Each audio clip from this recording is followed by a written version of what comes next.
यदि America Iran पर फिर से सैन्य हमला करता है और ईरानी तेल की बिक्री को पूरी तरह रोक देता है, तो इसका सबसे गहरा नकारात्मक प्रभाव भारत की अर्थव्यवस्था पर पड़ेगा। भारत दुनिया का तीसरा सबसे बड़ा तेल आयातक देश है और उसकी ऊर्जा जरूरतों का बड़ा हिस्सा गल्फ क्षेत्र से आता है। ईरान भारत के लिए पारंपरिक रूप से सस्ता और महत्वपूर्ण तेल सप्लायर रहा है। हालांकि पिछले कुछ वर्षों में अमेरिकी प्रतिबंधों के कारण आयात कम हुआ है, लेकिन किसी भी बड़े संकट में ईरानी तेल की कमी विश्व बाजार में तेल की कीमतों को आसमान छूने पर मजबूर कर देगी। सबसे पहले तो अंतर्राष्ट्रीय कच्चे तेल की कीमतें तेजी से बढ़ेगी। ब्रेड क्रूड का भाव 100 से $120 प्रति बैरल तक पहुंच सकता है। भारत अपनी 85% से ज़्यादा तेल ज़रूरतें आयात से पूरी करता है।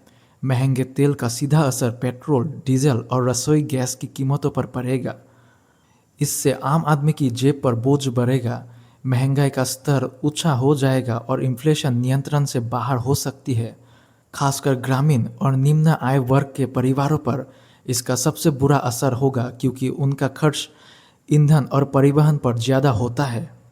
उद्योग क्षेत्र भी बुरी तरह प्रभावित होगा। परिवहन, पावर, फर्टिलाइजर्स, प्लास्टिक और विनिर्माण जैसे क्षेत्र तेल पर निर्भर है।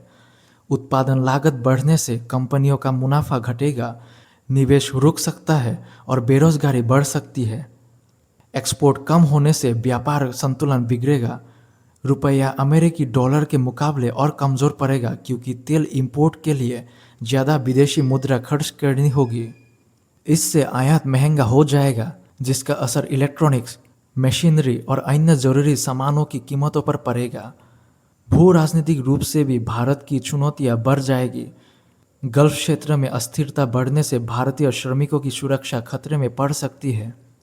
लाखों भारतीय वहाँ काम करते हैं और उनका प्रेषण भारत की अर्थव्यवस्था के लिए महत्वपूर्ण है।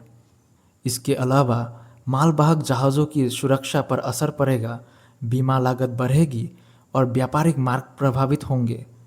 भारत ईरान के चाबहार बंदरगाह पर भी निवेश कर रहा है, जो अफगानिस्तान और मध्य एशिया तक पहुंच का रास्ता है। संकट में यह परियोजना भी प्रभावित हो सकती है।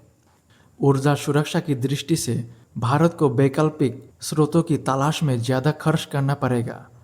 रूस, सऊदी अरब या अमेरिका से ज़्यादा तेल खरीदने पर निर्भरता बढ़ेगी, लेकिन वह भी महंगा सौदा होगा।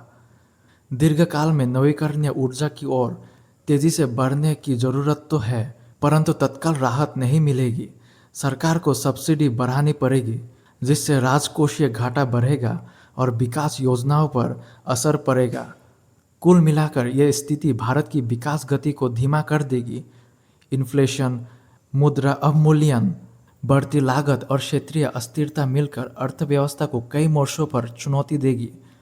भारत को कूटनीतिक रूप से संतुलन बनाते हुए ऊर्जा विविधीकरण और रणनीतिक भंडारण को मजबूत करने की तत्काल जरूरत है, अन्यथा आम नागरिक से लेकर बड़े उद्योग तक सब पर इसका बोझ पड़ेगा।